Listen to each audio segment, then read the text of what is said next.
借问寨里的大姐告诉我，往深山里走，有一个我一定会喜欢的地方哦。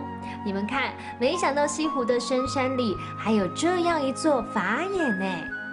看到来到呀嘅西湖嘅时候，有一只温馨嘅法眼，满那也都种的呀多彩的花，而且呢都要到位啊，我吃到讲心肝发发开耶。这座花园里不只能够赏花放松，还能够跟着老板学做一些生活的小装饰哦。大家你好，谁阿姐哈？哇，大家你好，师姐，老板嘅只法眼啊，很大哦，而且动温馨呢。係啦，普通嘅啦。生意都動好哦。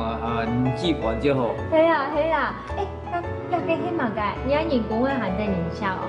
真做呀？你啊，即家做嘅啦，你 DIY 啦，喺研合開來，去做，人就會搞佢做嘅。哦，真嘅哦，我做愛做得了 DIY 呀嘅咯。做得。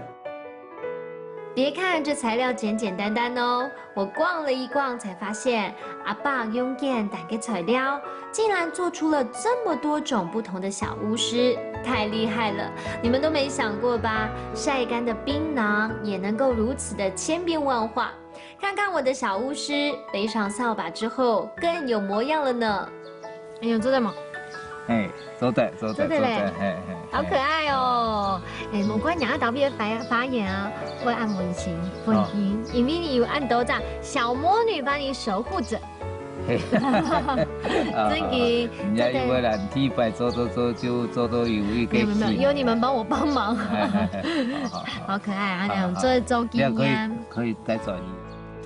其实这里是一间道地的客家餐厅，在这深山的小屋里，不只可以做自己的小纪念品，还可以尝尝创意客家料理。除了主餐之外，还有好多的小菜。